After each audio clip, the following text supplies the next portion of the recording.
times homage to the Buddha.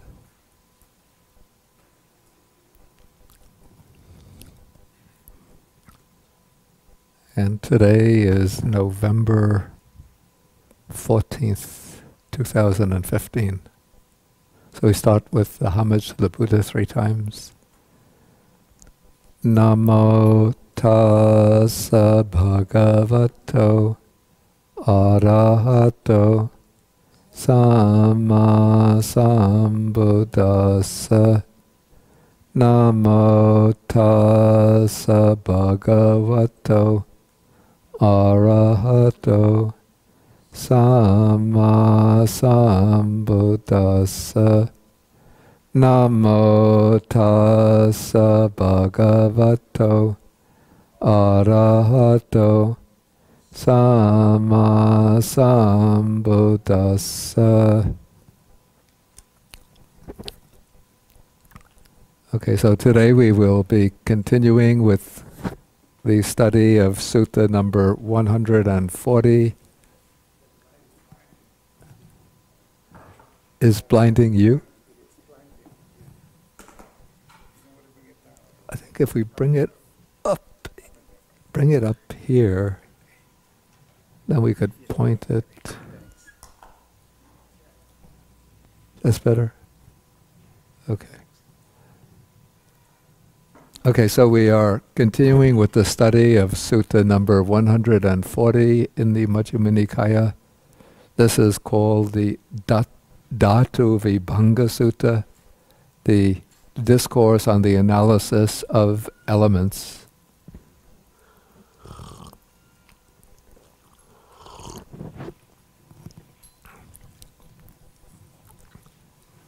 And before we resume where I left off last week, I'll just recapitulate the material that we've covered so far. So first there's a little story behind this discourse that the Buddha arrives at a potter's shed, or he arrives at a potter's home, and he asks permission from the potter to spend the night in the potter's shed. And the potter tells the Buddha that it's quite all right with him, but there's already another ascetic, a renunciant, who is come and is staying in that shed. And so the Buddha goes to the shed, asks whether it's all right for him to stay there, and the other ascetic welcomes him, not knowing that he's the Buddha. And then they meditate through much of the night. Then late in the night, the Buddha opens a conversation with this young man and asks him, under whom has he gone forth? Who is his teacher? And the young man, according to the commentary, the young man was actually formerly the king of Takashila, which was in the state of Gandhara, that's in the northeast, present-day Pakistan, eastern Afghanistan.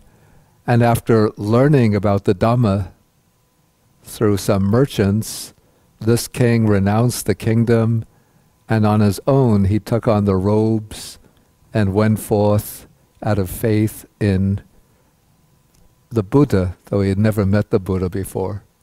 And so he's come to this potter shed, and the Buddha opens this conversation, and the young man tells the Buddha that he has gone forth under or out of faith in the ascetic Gautama, whom they call the Buddha. The Buddha asks him, have you ever seen this Buddha before? And he says, no. And of course, since there were no photographs or TV in those days, he has no visual impression of what the Buddha looks like. And so the Buddha says, I'll teach you the Dhamma, and he starts to give a teaching to the young man who still doesn't know that this is the Buddha who is teaching him. Okay, then the Buddha opens the discourse by going through first an outline of certain topics,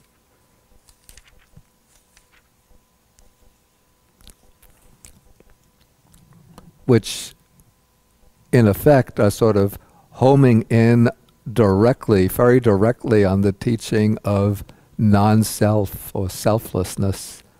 And according to the commentary, this is because that young man, when he was, even before he met the Buddha, just on his own from some of the discourses of the Buddha that he had heard and read about, had started to practice,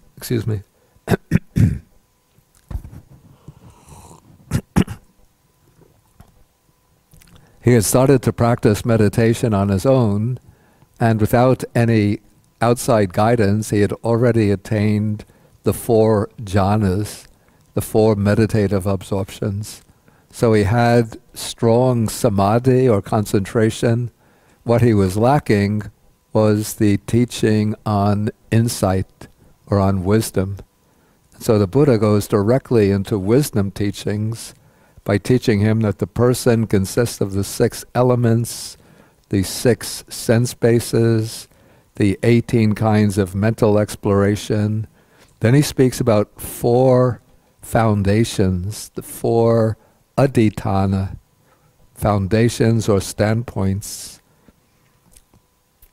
And these 4 foundations are wisdom,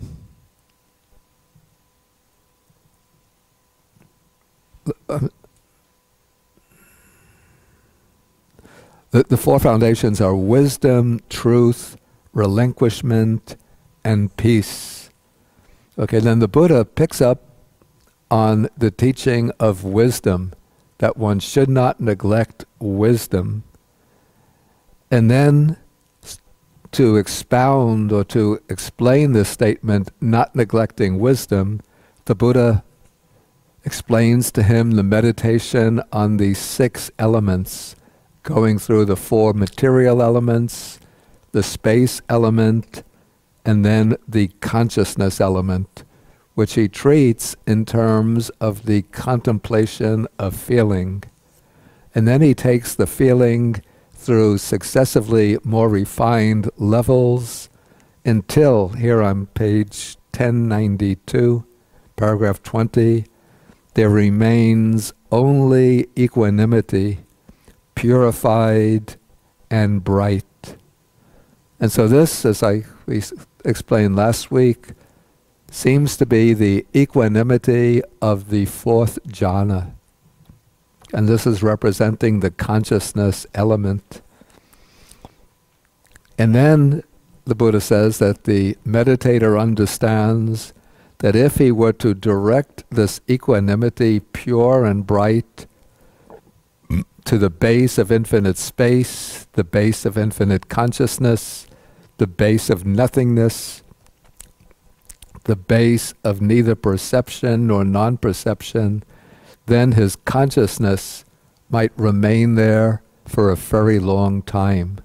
This is indicating that if he develops the 4 formless or immaterial meditative attainments, the karma that's empowering that consciousness will direct the consciousness to rebirth into the 4, one of the 4 formless realms of existence, where the consciousness might remain for thousands of kalpas.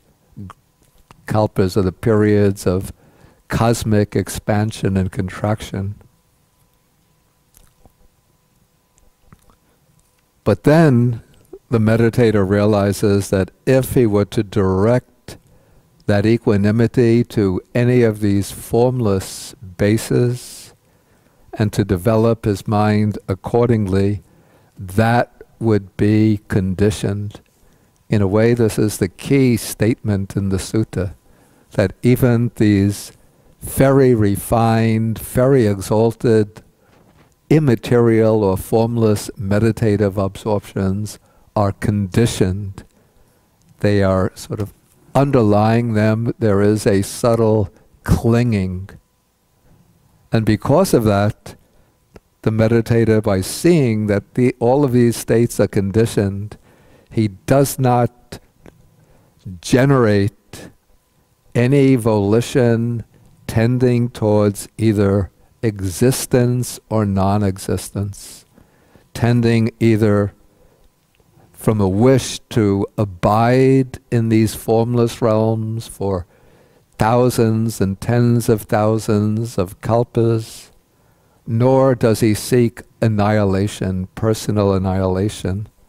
So not generating any volition tending towards either existence or non-existence. He does not cling to anything in this world. And so through non-clinging, there is no agitation. Without agitation, he personally attains nibbana and understands birth is finished, the holy life has been lived, what had to be done has been done, there is no more coming back to any state of being. Okay, so that is the point that we reached last week. And some people after the class, they asked me about this verb. I mentioned that there's a verb in Pali which has two nuances that get combined. Actually, a verb in Pali that represents two different Sanskrit verbs which somehow get merged and conflated in Pali.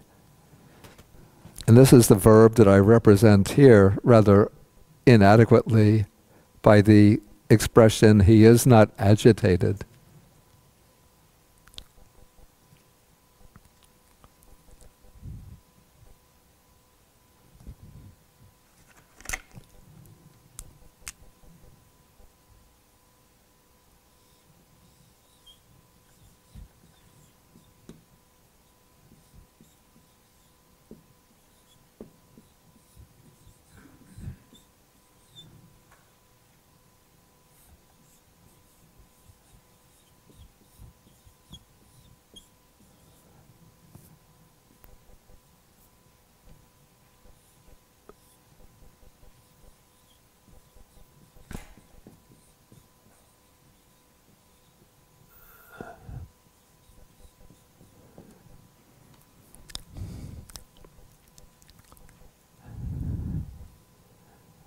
Yeah, so the Pali verb is paritasati.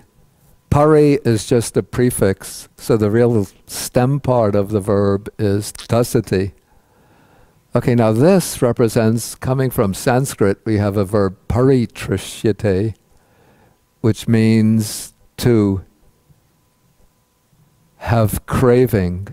And it's actually related to the English word thirst, you could see. You could see there's some similarity. And it's also from trishyate that we get in Sanskrit the noun Trishna. You know, Hare Krishna. Hare.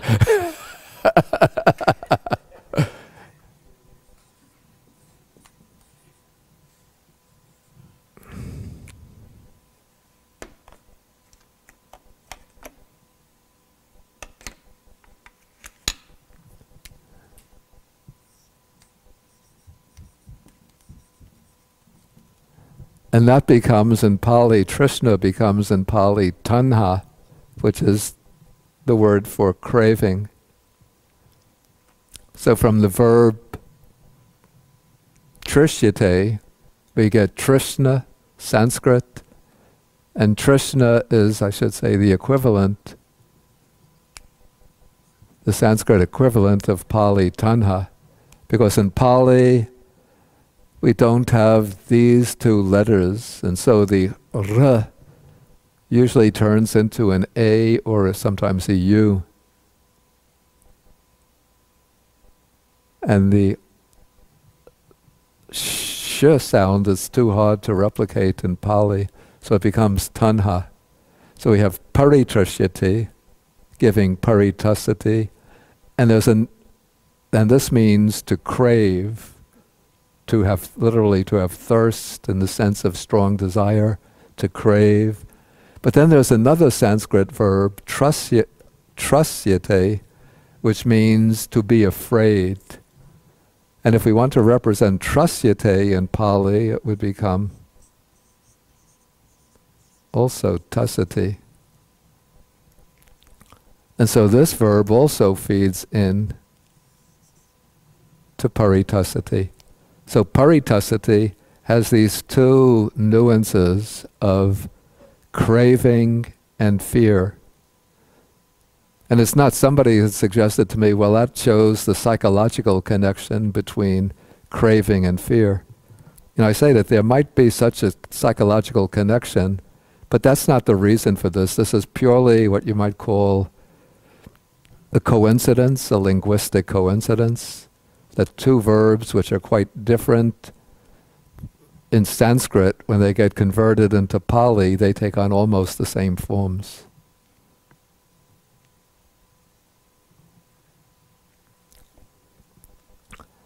Okay, so that brings us where we came last week, was up to the this would be the attainment of arahantship, the realization of nibbana, and then the what's called the reviewing knowledge or the reflective knowledge that one has finished the job, so to speak, by eradicating all craving and putting an end to the cycle of birth and death. And so now, the continuation of the sutta, this shows what is called the arahat's abiding while alive, especially now in relation to feeling. Okay, so the text says, if he feels a pleasant feeling, he understands it is impermanent. There is no holding to it, no clinging to it, and no delight in it. Again, if he feels a painful feeling, the same. If he feels a neither painful nor pleasant feeling, again the same. Impermanent, there is no holding to it, no delight in it. And so the consequence of that, or just stating the same thing in a somewhat different way, if he feels a pleasant feeling, he feels it detached. Similarly, a painful feeling, a neutral feeling, he feels it detached. And so when he feels a feeling terminating with the body, he understands, I feel a feeling terminating with the body. When he feels a feeling terminating with life, he understands, I feel a feeling terminating with life. And the way I would understand this is that when he experiences any of these feelings, pleasant, painful, or neutral, he understands that these feelings continue only as long as the body stands and as long as the life faculty continues to function. And so he understands, continuing, that on the dissolution of the body, with the ending of life, all that is felt, not being delighted in, will become cool right here.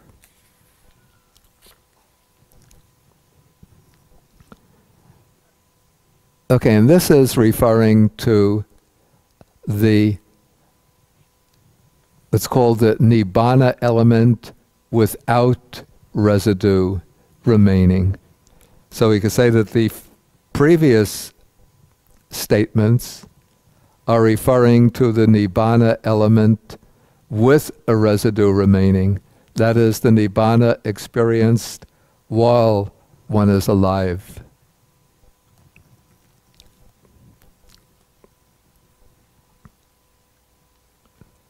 But now, with the statement on the dissolution of the body with the ending of life, this is going to show the nibbana element with no residue remaining.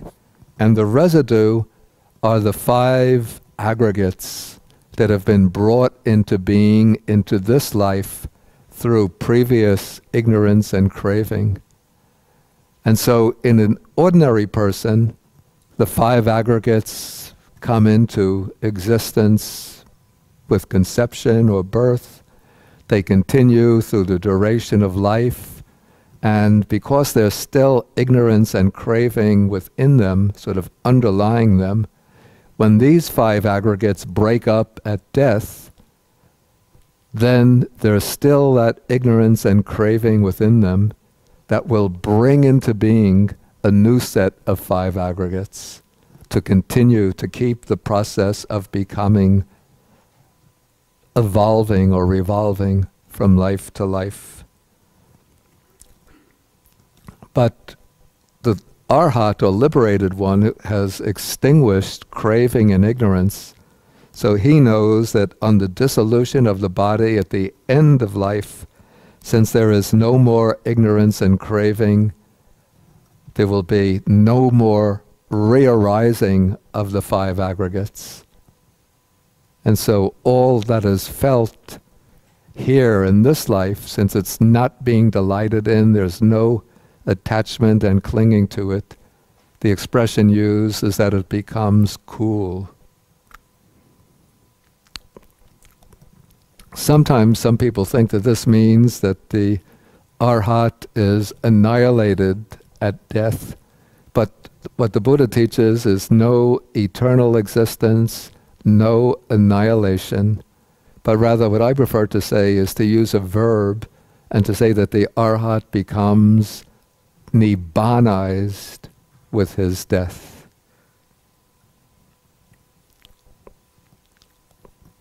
Okay, then the Buddha illustrates this with the example of the oil lamp.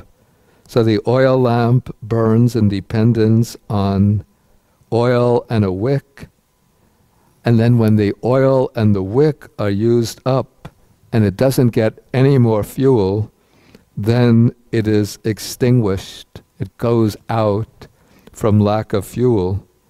And so too, when the feelings are not delighted in, see, the delight in the feelings, that is like providing fuel to the fire of craving and ignorance. But when the feelings are not delighted in, then there's no more craving and ignorance. And so then, with the dissolution of the body, with the ending of life, all that is felt, not being delighted in, becomes cool right here.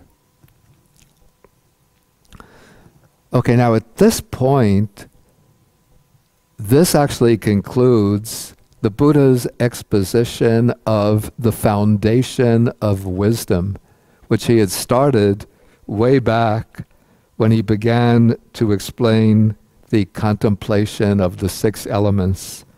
That is, when you go back to page 1089, section 13, the Buddha raises the question, he says, how does one not neglect wisdom? Then he introduces the 6 elements, explains them in turn, and then brings the treatment up to the attainment first of, you call this enlightenment or realization in this life, then the nibbana element with residue remaining, that is the arahat's dwelling in the contemplation of feeling, and then the attainment of the nibbana element without residue remaining. So all of that is incorporated under the development of wisdom. And so now the Buddha sort of sums up what has been said to this point. He says, therefore, a bhikkhu or a monk possessing this wisdom possesses the supreme foundation of wisdom. For this is the supreme noble wisdom, namely the knowledge of the destruction of all suffering, of all dukkha. So this is, I mentioned that there are 4 foundations or adhitanas.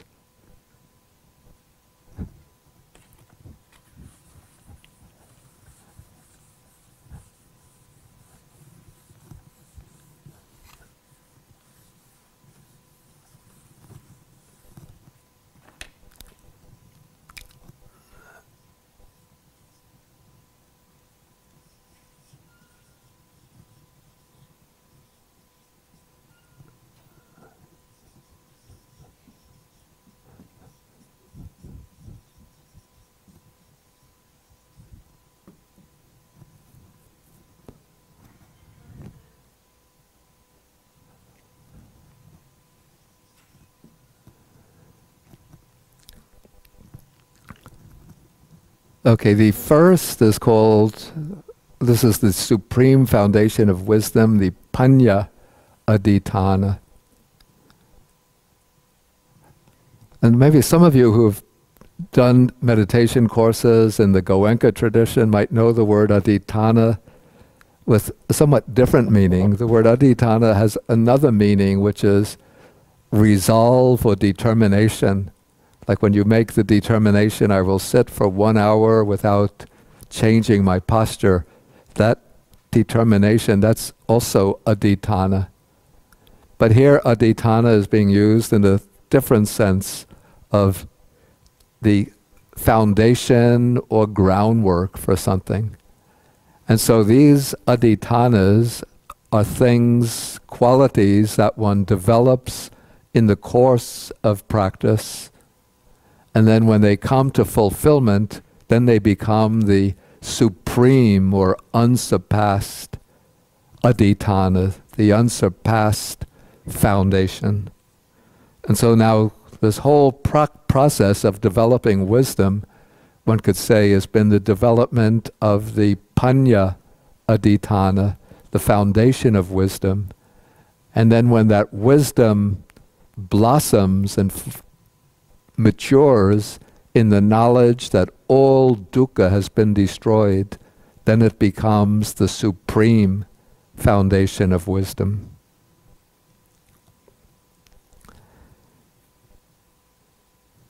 Okay, next, now the Buddha is going to go through each of the 4 adhitthanas.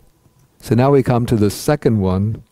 He says that his deliverance, or actually now I prefer the word liberation.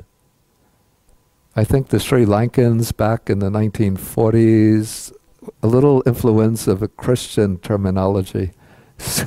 So one gets, Jesus is my deliverance.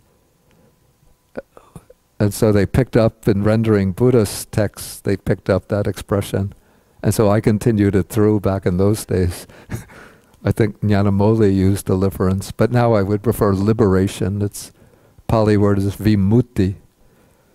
So his liberation, being founded upon truth, is unshakable. For that is false, which has a deceptive nature, and that is true, which has an undeceptive nature, that is nibbana. Okay, this is maybe a statement very pregnant with meanings. That is false, which has a deceptive nature. And there's 2 words here.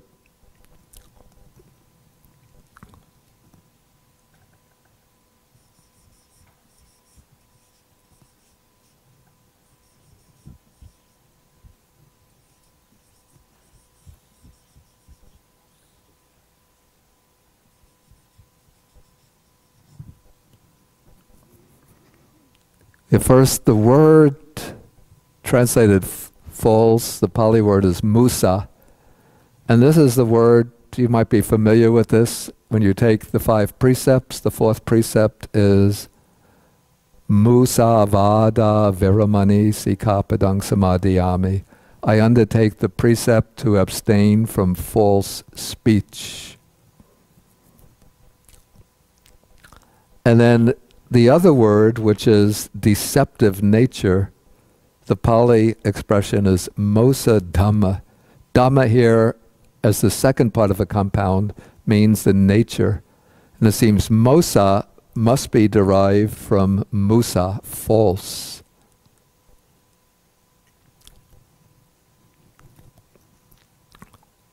So you could even say, but it sounds tautological to say, that is false, which has a false nature. But I've tried to figure out, if something has a false nature, how is it just not a tautology? So the way I would understand it is that which deceives us is what is false. And what deceives us, or how it deceives us, are things that deceive us by making us take them to be permanent sources of pleasure and security, and to be our true identity, our self. And so what the Buddha teaches are all conditioned things are impermanent, unsatisfactory and insecure, and not ourself. And so to see them rightly is to see them without deception, is to see things as impermanent, unsatisfactory, and not self. But for ordinary people whose minds are covered with delusion, we see them falsely. And so things have a deceptive nature because they deceive our minds. Okay, so everything with the deceptive nature, everything which is all these impermanent conditioned things, the text says, are false. But that which has an undeceptive nature, which cannot mislead, that is true, the ultimate truth. And that ultimate truth is Nibbana. And so therefore the Buddha says, a bhikkhu possessing this truth possesses the supreme foundation of truth. For this is the supreme noble truth. That is Nibbana, which has an undeceptive nature. And here the expression noble truth is Arya Satya. So that puts Nibbana within the four noble truths. And so we have, the four noble truths are suffering, craving is the origin of suffering, then the cessation of suffering, which is Nibbana, and the Noble Eightfold Path, the way to the cessation of suffering. So of these four noble truths, the first noble truth is something to be seen through, to be fully understood and overcome. That is suffering, especially as dukkha as expressed in the five aggregates. The second noble truth is craving, which is to be discarded or abandoned. And so those are negative noble truths. But even the noble truth of the path is not the ultimate. The path is the means to the goal. And so the path is a noble truth, and it's also a noble practice, but it's not the supreme noble truth, because the supreme noble truth is the goal to which the path leads. And that is Nibbana, the third noble truth, which is the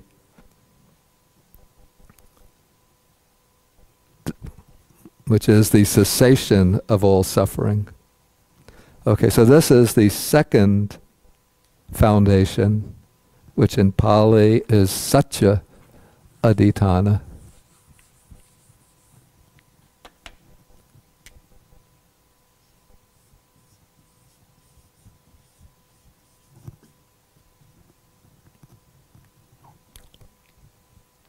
And the word Satya here, it's exactly the same as the word Satya in the Four Noble Truths. Chattari Arya Satyani.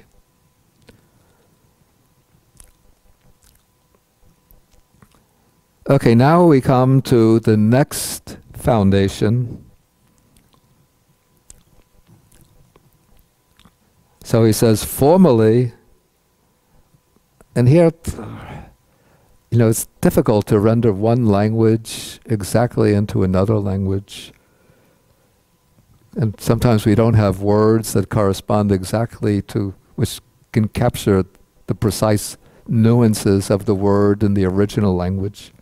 So here we say, formerly, when he was ignorant, when this person was ignorant, he undertook and accepted acquisitions. And I'll come back and explain that. Now he has abandoned them, cut them off at the root, made them like a palm stump, done away with them, so that they are no longer subject to future arising. Okay, the word rendered acquisitions here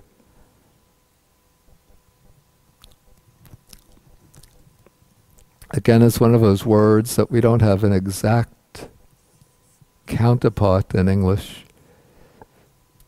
At one point I tried experimenting not with acquisitions, but assets. Usually we think assets are things which are desirable, good to have. A person is evaluated in terms of his assets. How much are you worth? That's your value as a person. What you have in your bank account and your stock holdings and your property holdings, the assets. Okay, but the word upadhi, according to the commentaries, it has, I think, 4 meanings, suggests 4 things. One are the defilements. So greed, hatred, delusion, all the others are our assets, things to be relinquished. Another meaning of upadhi are the 5 aggregates, because those are the things that we cling to and hold to as being mine and I.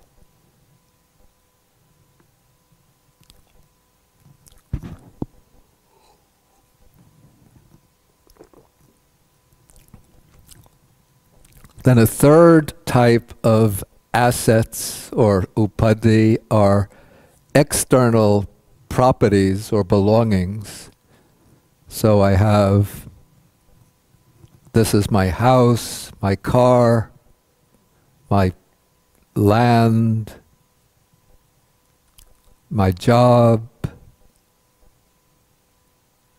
my bank deposits, my bank account, my stock holdings, even my sons and daughters, wife and husband, all of those things that we hold to and take to be mine, things that sort of define me as a person, those are also acquisitions or assets. So that's the third sense of upadhi. And then the fourth sense are karmic accumulations, because we do good and bad deeds, and thereby we create wholesome and unwholesome karma, and that karma stays with us. That is really, we say, if anything is ours, it's the deeds that we do, and the karma that's generated by the deeds that we do. And so that karma is, accumulated karma, is a kind of acquisitions or assets. And so for the Buddha, for the ordinary person, the aim, the aspiration is to acquire more and more assets to build up one's acquisitions. Isn't there the expression in the business world? We have it, when one company acquires another, you call that hostile no, that's a hostile takeover. Is there another expression used with acquisition? What is it? Yeah, merger, but I'm looking for one with the word acquisition. maybe we could just say one company acquires another, so that's an acquisition. And when it acquires the other, it takes over the other the victim company's assets. Okay, so that is the way one has a positive valuation on upadhi. Or what the Buddha says is that the aim is to abandon these acquisitions, to cut them off at the root, make them like a palm stump which cannot grow again, do away with them so they are no longer subject to future arising. And so then the Buddha says, therefore, one possessing this relinquishment possesses the supreme possesses the supreme foundation of relinquishment. For this is the supreme noble relinquishment, that is the relinquishing of all acquisitions. And the word for relinquishing is pati nisagga.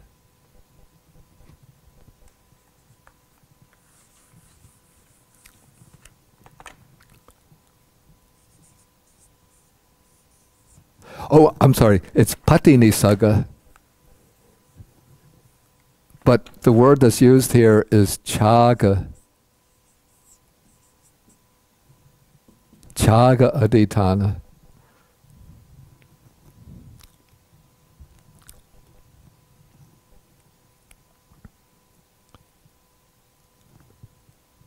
So that the supreme noble or the foundation of relinquishment is chaga aditana, and that's explained as the relinquishing pati nisagga of all acquisitions. Pati nisagga is sort of casting away, discarding, giving up of all acquisitions.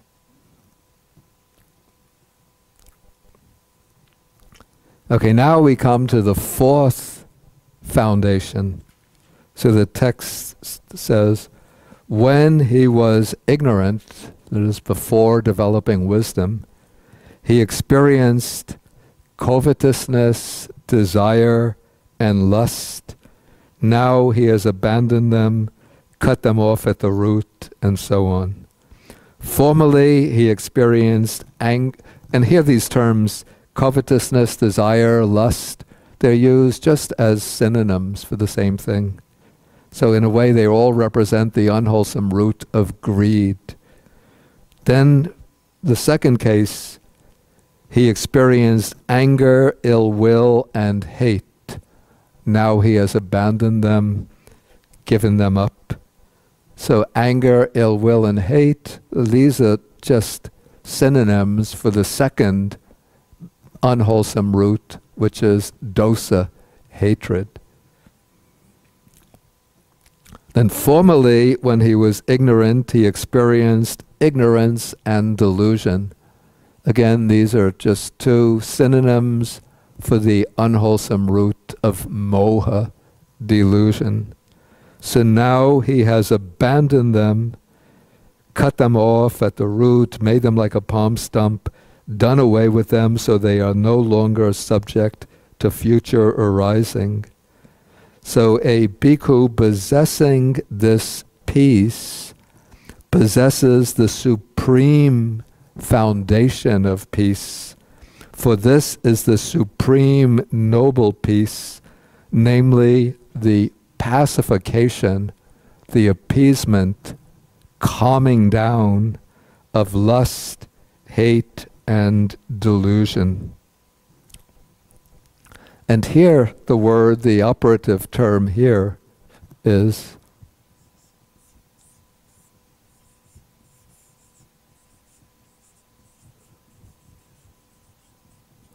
upasama. So upasama is being used in this passage actually in two senses. One is in the sense of peace, that experienced peace, and the other where we have the pacification of lust, hate, and delusion is the calming down, quieting down, subsiding of these defilements. And so the point that's being conveyed is that it's through the pacification or the calming down and stopping of these defilements that one enjoys the experience of peace.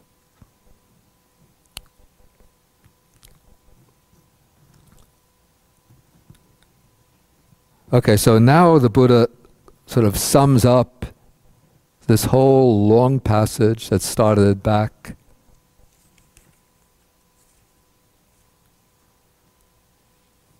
with section 11 on page 1089. Now he sort of sums everything up by saying, so it was with reference to this that it was said, one should not neglect wisdom, should preserve truth, should cultivate relinquishment, and should train for peace. Okay, maybe I'll ask whether there's any questions at this point on what we've covered so far.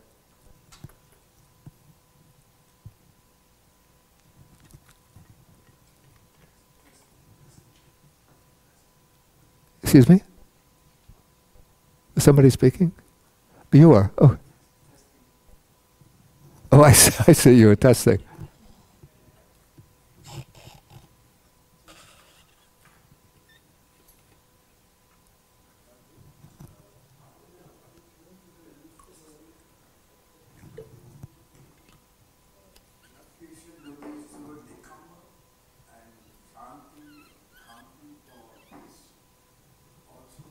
Say again?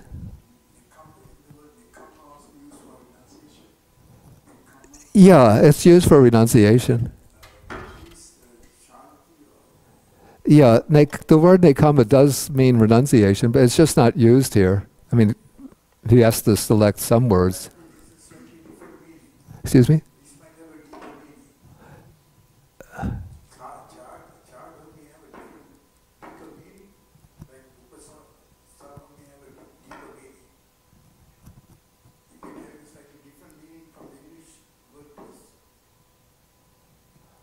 Well, I think I explained it the way it's stated in the text. That the meaning, that there are two meanings. One is we call it pacification in the sense of the stilling and stopping of greed, hatred, and delusion. And then sort of building on that is the experiential peace, which is what people aspire for.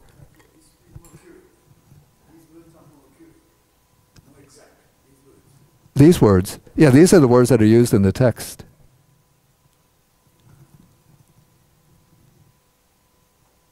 Any other questions?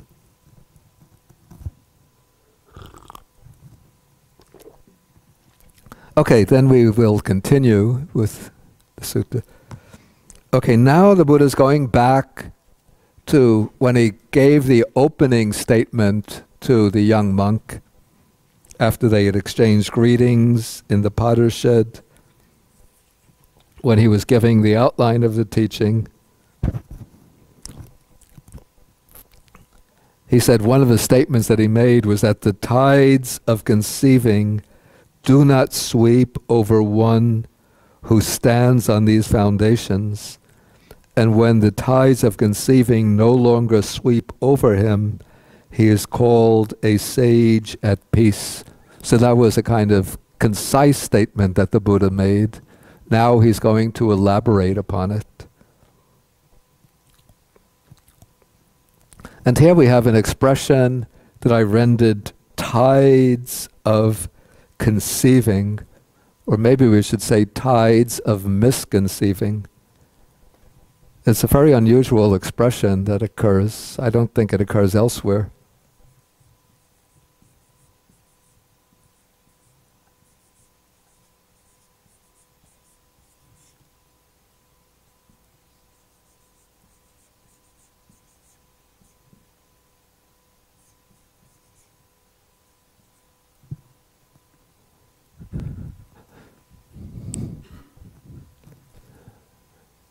Yeah, the expression rendered tides of conceiving is man yusava. The manya part represents manyita, which means something which is conceived or maybe in the sense of being misconceived, a misconception, an idea which is infected with delusion, we can say. And usava is something which swells up. So these are swellings up, or swellings, you could say swellings of deluded ideas. And normally for ordinary people, these tides of conceiving, these swellings of deluded ideas rise up and overwhelm us, and so we're carried away by them. But one who has established these four foundations and perfected them, that is the arahat, is said that the tides of conceiving no longer sweep over him. And so what are these manyita, these conceivings or misconceptions? And so the next passage states what they are. First comes, in a way there's a sequence here. And it starts with the most fundamental misconception is, I am, asmi. That sort of at the center of all my experience, there's some kind of I, which is, it's not even yet considered as a self, but it's just the vague notion that things are happening to me. And when I do things, that I am the one who does things. So this vague, I call it a nebulous notion of an I at the center of experience. The nebulous notion of an I as the agent of activity. Okay, then for the ignorant, undeluded person, because this notion I am is constantly present in the background of all experience, when one starts to reflect on that, one takes the I am for granted and tries to figure out, this is when you start getting philosophical, what am I? Who am I? In my essence, what am I? And then one starts identifying the I am with something. And according to the Buddha, when one identifies the I, it's always identifying with one or another of the five aggregates. So one comes to the notion, or one posits the I in some relation to the five aggregates. So I am the body, or I possess the body. The I is something inside the body, or the body is within this great I. And so for feeling, perception, the mental activities, consciousness, one establishes a relationship between the I and the this, the content of the I. So I am this. That is where this concept or notion of a self emerges, when one gives a content to the vague, nebulous notion of I am. When one comes to the conclusion, I am this, this is myself. Okay, then when one comes to the idea of a self, then one faces the alternatives of what is the destination of the self, or the destiny, the future destiny. So then there are two alternatives here, and these set out what are called the two fundamental, extreme, wrong views according to Buddhism. That is eternalism, the idea that the self will exist, maintaining its identity for eternity, and annihilationism, the idea that at death the self is annihilated. And so we come to the conceivings, I shall be, that is, I shall exist forever, or I shall not be. That is, I'll be annihilated at death. Even Shakespeare had some inkling. To be or not to be, that is the question. Okay, then the next conceivings branch out when one takes takes the position, I shall be.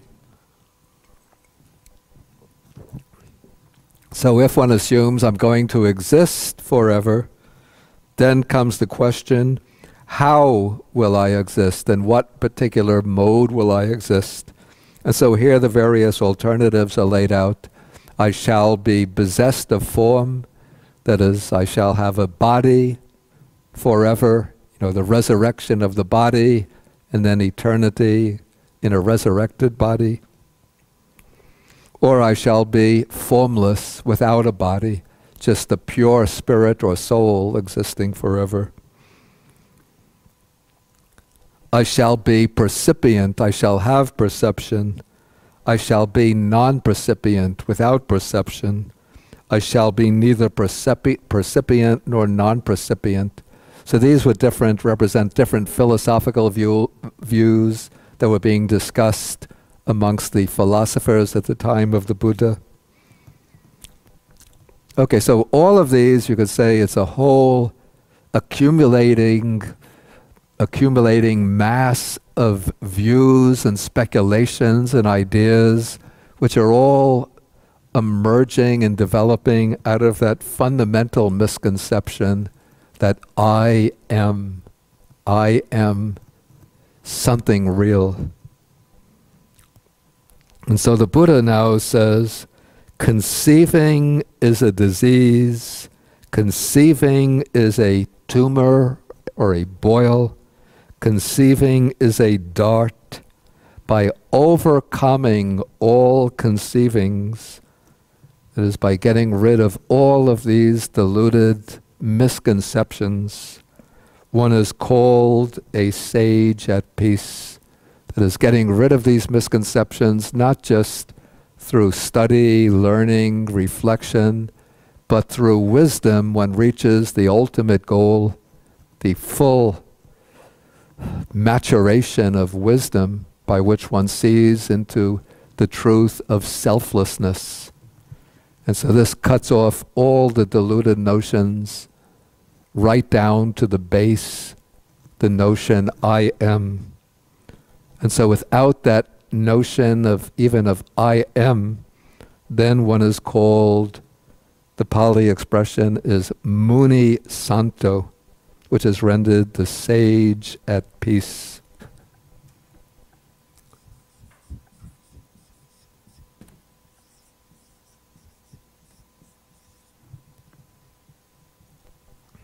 So we know Muni from Sakya Muni, which is the sage of the Sakyan clan. And then Santo is related to the word Santi. Shanti is Sanskrit, peace. So this is the peaceful sage. Okay, then comes a very beautiful passage. It says, okay, one is called a sage at peace, and the sage at peace is not born, does not age, does not die. He is not shaken and does not yearn. For there is nothing present in him by which he might be born. So that by which he might be born are the two roots of the cycle of rebirth. That is, ignorance and craving. And now, since he's overcome ignorance and craving, there's nothing to drive on to new existence. So there is nothing present by which he might be born. Not being born, how could he grow old and age? Not aging, how could he die? Since there's no dying, how could he be shaken?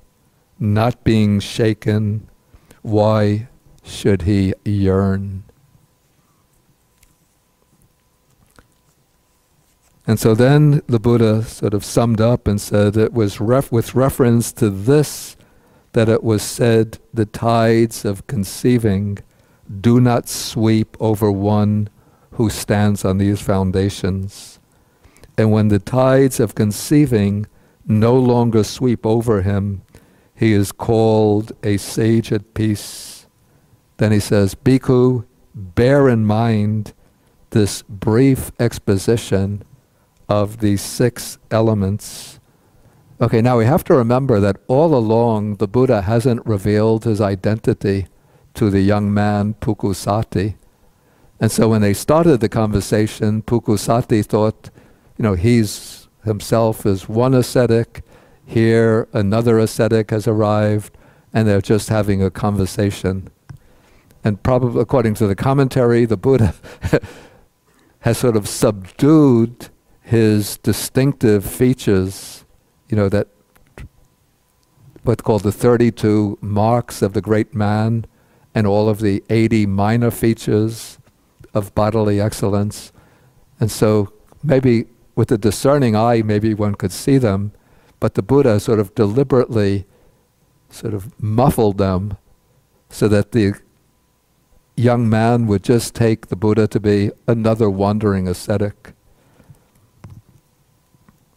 But now, as the Buddha was giving this discourse, probably it was occurring to Pukkusāti, could this be the Buddha himself? Could this be the Buddha himself? Then I think when the Buddha gave this exposition on Muni Santu, the sage at peace, then it fully dawned on him that this is the Blessed One, the Master, the Teacher, the Buddha.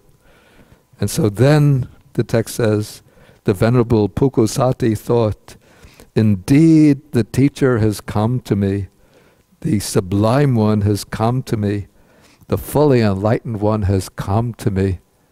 And probably somehow we realized that the Buddha had come expressly to meet him there. At least that's the way it's phrased in the Sutta. So just imagine, like if you were traveling someplace and staying at a hotel or motel for the night, and then somebody checks in to the room next door and then comes to your room and says, can we start a little conversation? And so you have a little conversation, and then he starts speaking and explaining points of Dhamma. Then you realize, wow, this guy knows what he's talking about. Ah, it's the Buddha himself, wow. And he's come to this Best Western motel or Holiday Inn hotel just to see me. Okay, so then he gets up from his seat, he arranges his robe over one shoulder, and then he bows down at the Buddha's feet and says, he apologizes. If you remember at the beginning of the discourse, he was referring to the Buddha or addressing him by the word avuso, which is the word that fellow ascetics would use when they're addressing their peers. So here it's what's translated as friend.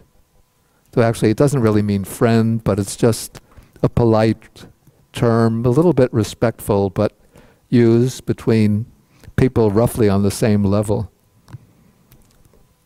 And so when one is addressing one's master, one's spiritual master, one would use a different word, and the word that's used amongst the Buddhists is the word Bhante. And don't think that when you call me Bhante that you're putting me up on a high pedestal. Now Bhante has come just to mean a senior monk. But in the Buddha's day, it was generally used for the Buddha himself or for very senior elder disciples. And so now Pukkusāti bows down to the Buddha and apologizes for addressing him as avuso. And then he says, may the Blessed One forgive me this transgression for the sake of restraint in the future. Okay, then the Buddha says, this is a stock phrase or passage that comes whenever somebody apologizes. to the Buddha. He says, I forgive you, for it is growth in the Noble One's discipline when one sees one's transgression as such, makes amends for it, and undertakes restraint in the future. And now Pukkusāti, though he put on the robe himself, probably not the proper monastic robe, but just some pieces of cloth which he had dyed a saffron color and shaved his head. And so he's in a sense a renunciant, a monk, but he's not been ordained into the Buddha's monastic sangha yet. And so, but actually this is interesting, because here he says, I would receive full admission. This is upasampada under the Blessed One. Now in other passages where there's a wandering ascetic who wants to be ordained under the Buddha, he asks for the going forth. Yeah, he wouldn't ask for the going forth because he's already gone forth, as an ascetic, but now he's asking to be admitted into the Bhikkhu Sangha. So he says, I would receive the full admission or full ordination under the Blessed One. And one of the requirements for ordination is to have, when one comes for ordination, to have the full set of monastic robes and alms bowl. And this is a little puzzling. The Buddha asks him, are your bowl and robes complete? And he says, Venerable Sir, my bowl and robes are not complete. I could see this with the case of the robes, but I would think that since he's been living as a wandering ascetic, he should have an alms bowl. Though maybe this is a stock phrase, and so he says, my robes and bowl are not complete. But it would seem to me that he should say, I have an alms bowl, but I don't have the set of robes. And so then the Buddha says, Tathagatas do not give the full admission to anyone whose bowl and robes are not complete. Now normally, if somebody wants to ordain, they would have lay supporters, if they're like in a fixed residence, lay supporters who will provide the robes and the bowl. So then they just have to go to the ordination site and then they'll receive the ordination. But since Pukkusāti was traveling around, he was actually traveling a long distance in order to go see the Buddha. So he doesn't know anybody in this area where he's present now near Rajagaha. And so the Buddha says the Tathagatas do not give the ordination to anyone whose robes and bowl are not complete. And so Pukkusāti then has to go out and start inquiring and seeking, trying to find somebody to provide the robes and the bowl. And so the text says, then while the Venerable Pukkusāti was searching for a bowl and robes, a stray cow killed him. Strangely, this happens in a number of cases to those who are aspiring to become Buddhist monks when they go out seeking their robes and bowl. There's the case also, I'm thinking of Bahia in the Udana, Sutta number 10 in the Udana. Bahia was the one who came to the Buddha very with a strong sense of urgency, asking for a teaching, and then the Buddha gave him this very concise teaching. In the seen, there will be only what is seen. In the heard, only what is heard. In the sensed, only what is sensed. In what is cognized, only what is cognized. And when Bahia heard that, immediately he achieved arahantship. And then he wanted to become, he was also a wandering ascetic. He wanted to become a monk. The Buddha told him to get his bowl and robes. And when he went to seek the robes and the bowl, he was killed by a stray cow. Okay, so he's killed by the cow, and according to the commentary, when he was killed by the cow, then he fell over on a rubbish heap. Then word came and spread, through the neighborhood that this wandering ascetic was killed, and the word came and it reached King Bimbisara, and King Bimbisara came to see the person who was killed, the ascetic who was killed, and somehow realized that this was his old friend through correspondence, Pukkusāti, formerly the king of Takashila. And so King Bimbisara then arranged a proper cremation for him. Okay, then a number of monks come to the Buddha and they ask the Buddha, they tell the Buddha that the clansman Pukkusāti, who was given a brief instruction by the Blessed One, has died. What is his destination? What is his future course?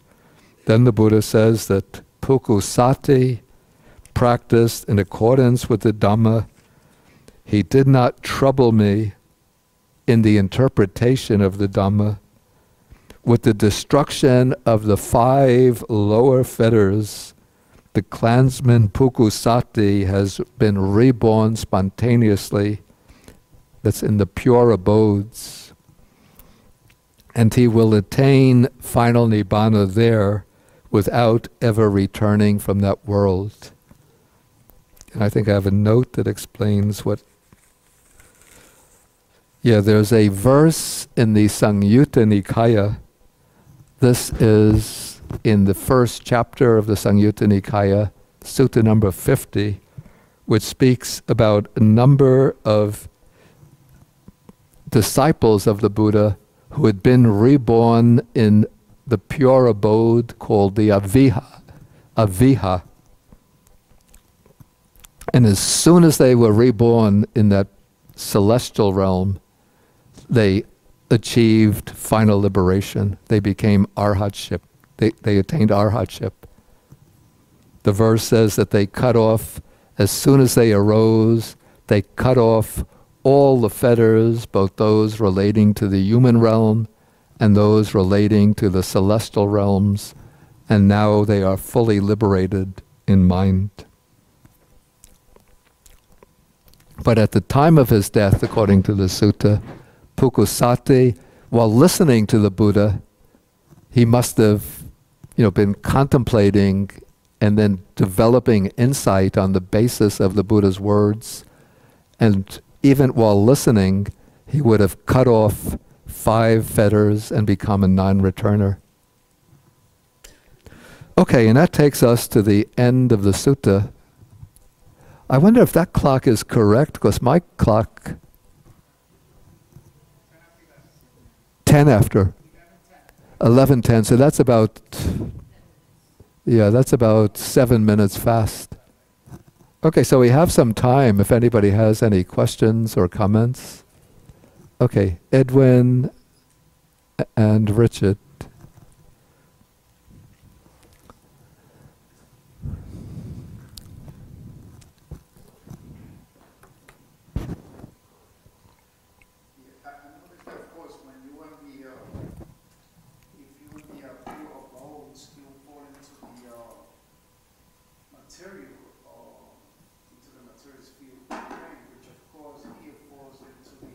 Yeah, I think this microphone is making a cracking sound, and then maybe if you speak loudly, yeah. In the pure gold, it goes into the 24th to the 27th, Orion, but it states here that it's 16,000, eons, as you see in the Dharma. But it's stated that, of course, anyone that falls into that Orion will eventually, of course, become light. Yeah. But it's so, when it says you will eventually, will be for how long? When it states here that it is 16,000 eons, that falls into that realm. Yeah. So he did now Yeah. referring to the material sphere. Yeah. Yeah. Okay. The point that Edwin is making is, I think the point is that he's been reborn in the Aviha pure abode. Okay. Immediately upon rebirth, he achieves arahantship, but the lifespan, the fixed lifespan in that pure abode is 16,000. 16,000 kalpas, or kalpas. These are aeons, and so it's still going to be a very long time until he achieves final nibbana. Is that your point? Yeah. I mean, that's the case. But my supposition is that the sense of time is relative to the consciousness in that realm. So there are these insects like the gnat. It's born and dies within a single day, but probably it has the consciousness of having like 100-year lifespan. So when it's born, it's like frolicking like a little child. When it's, this is maybe 6 a.m., it's frolicking like a child. Meditation, you may see that happen. Yeah. Sit there, you realize an hour already. Yeah. So 10 a.m., it's sort of in adolescence, going to school dances, looking for, if it's a male gnat, it's looking for female, for a girlfriend amongst the female gnats. By 1 p.m., it's settled down as a family gnat. By 3 p.m., it's struggling with the problems of old age, and by 6 p.m., it's dead. But it has a sense that, wow, I've lived a full lifespan. And maybe they talk, Thomas Nat, he lived till 8 p.m.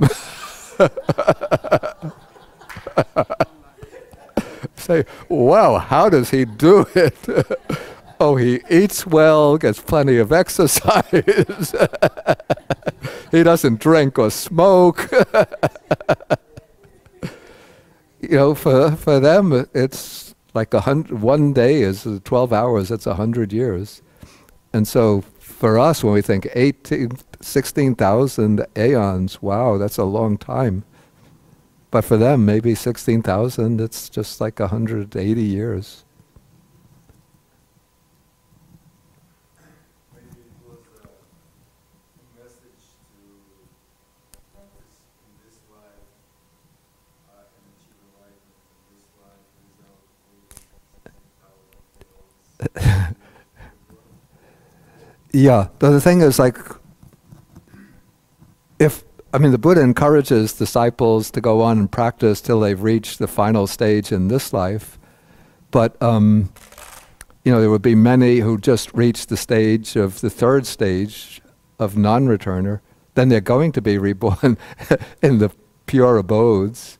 And then they have this tremendously long lifespan. I said that Richard, I had called Richard previously. I think it's good if you stand up. Yeah, stand up and... On page 1093, Yeah.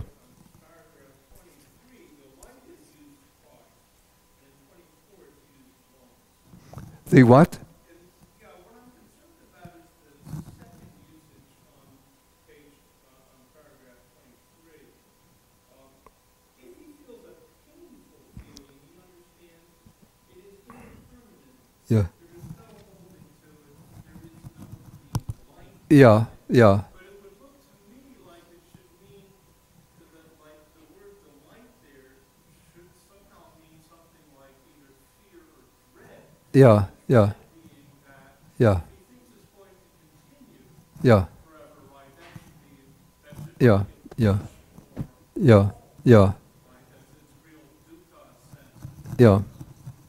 goes on. And so I'm wondering about the word delight, because when you said, it is not agitated, you're saying that it came from a combination of the words of craving Yeah. And so what I'm thinking is, does the second delight, Yeah. is that really using the fear Yeah. sense, Yeah. whereas the first delight and Yeah. the third are using the craving sense? Yeah. Okay. I understand your point. I think I'm not sure that the text intends it in that way. I think what happens, you see, because this is, we call it the style of oral transmission, in that it's not always adapt stock phrases and nuance them in order to fit variations. But in oral transmission, one has to keep phrases fairly simple and consistent, even though when we look at a passage like this, from the standpoint of psychological analysis, we say that the natural reaction to a painful feeling isn't delight, but either dread or repulsion. But here I think it's just because of the method of oral transmission, where one takes one stock phrase and then repeats it for 3 cases, even though it is not fully applicable to one of those cases.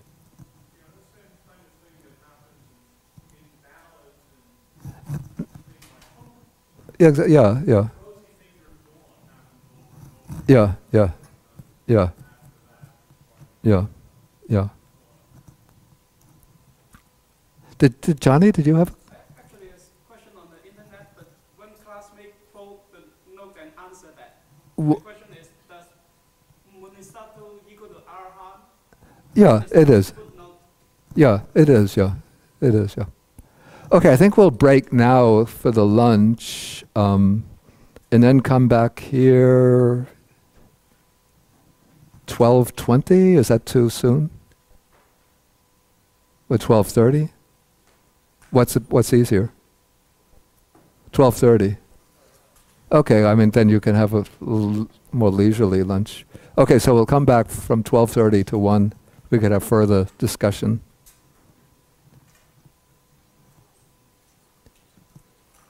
Okay, let us end with the sharing of the merits.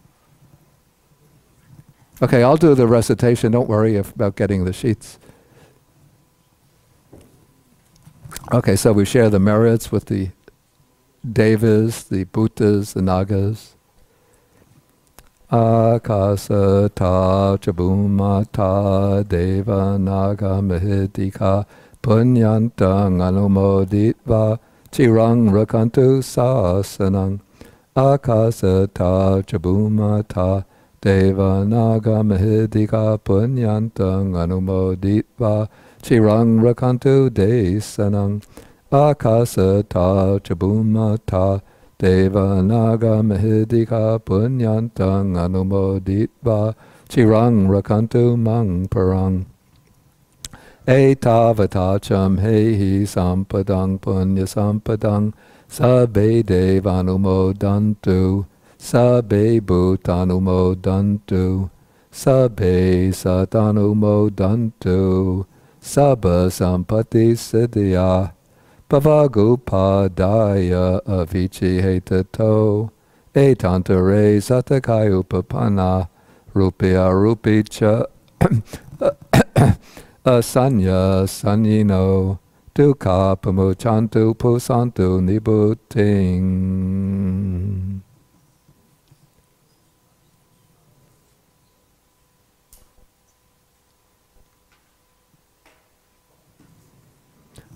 Okay, we end with 3 half bows to the Buddha.